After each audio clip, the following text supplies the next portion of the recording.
So 31st నైట్కి సంబంధించి నేను మళ్ళీ ప్రజలకి ముఖ్యంగా యూత్కి నేను విజ్ఞప్తి చేస్తున్నాము. పోలీస్ డిపార్ట్మెంట్ నుంచి we wish you very happy advance new year. కానీ ఏదైతే పండుగ వేరే వాళ్ళ జీవితంలో దుఃఖానికి కారణం కాకూడదు. చాలామంది వృద్ధులు ఉంటారు, గర్భిణీ స్త్రీలు ఉంటారు. మనం పెద్ద పెద్ద సైలెన్సర్లు వేసుకొని అరుచుకుంటూ మందుతో తాగేసి ఏదైనా విపరీతంగా ఏదైనా పనులు చేస్తే చాలామందికి ఇబ్బంది కలగజేసిన వాళ్ళం అవుతాం. మనం పండుగ సెలబ్రేట్ చేసుకోవాలంటే దీపావళి పండుగ ఉంది, దీపాలు వెలిగిస్తే అంటే ఏదైనా పండుగ మనకి వెలుతురునివ్వాలి. అంతేగాని మీరు కూడా ర్యాష్గా డ్రైవింగ్ చేస్తూ సైలెన్సర్లు పీకేసుకొని ఇంకోటి ఇబ్బంది చేసుకొని వెళ్ళి యాక్సిడెంట్లు అయిపోతే మీ ప్రాణాలకి ప్రమాదం. ఆపోజిట్లో పాపం అలా ఏ అభంశుభం తెలియని వాళ్ళకు కూడా ఇబ్బంది కలిగించే అవకాశం ఉంటాయి. సో అట్లాంటి వేషాలు కానీ ఎవరైనా వేశారంటే ఖచ్చితంగా పోలీస్ స్ట్రిక్ట్ యాక్షన్ తీసుకుంటారు.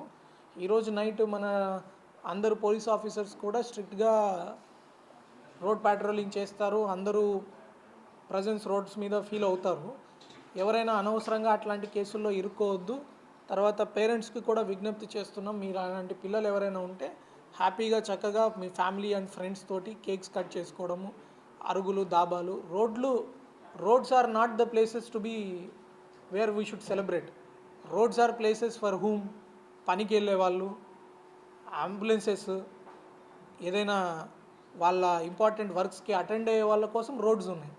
రోడ్స్ మీద మనం కేక్ కట్ చేయడము, రోడ్స్లో మనము సెలబ్రేషన్స్ చేయడము, రోడ్స్ మీద అదేంటి స్టాండ్ తీసి ఫైర్ పెట్టించడము, ఇట్లాంటివి మీరు చేస్తే ఒకటి కేసుల్లోకి ఇబ్బంది పడతారు, రెండు మీ మీద కూడా ఒక రౌడీ కింద ముద్ర పడుతుంది. తర్వాత ప్రజల్లో కూడా మీకు చెడ్డ పేరు వస్తుంది. కానీ చట్టం మాత్రం ఖచ్చితంగా మిమ్మల్ని ఈ సీసీటీవీ కెమెరాల ద్వారా ఈరోజు మీరు అంటే మేము పోలీసు లేరు కాబట్టి పోలీసు ఒక సెంటర్లో తిరుగుతుంటే ఇంకో సెంటర్లో తిరుగుతామని ఎంజాయ్ చేస్తుంటారు. ఖచ్చితంగా సీసీటీవీ కెమెరాలన్నీ లిస్ట్ తీసి వెరిఫై చేస్తారు. ఎవరెవరు ఆ టైంలో అనవసరంగా ఇట్లాంటి పనులు చేశారో ఒక నెల తర్వాత అయినా మీరు మళ్ళీ జైలుకు పోయే పరిస్థితి కల్పిస్తారు. కాబట్టి మీరు అనవసరంగా అట్లాంటి వాటిలో ఇరుక్కోవద్దు. ముఖ్యంగా స్టూడెంట్స్ మీ లైఫ్ స్పాయిల్ చేసుకోవద్దు. పేరెంట్స్ కూడా వాళ్ళకి చెప్పి ఎలాంటి ప్రమాదాల్లో వాళ్ళు ఇరుక్కోకుండా ఇంట్లోనే కట్టడి చేసుకోవడము, ఇంట్లోనే సెలబ్రేట్ చేసుకోవాల్సిందిగా నేను కోరుకుంటున్నాను.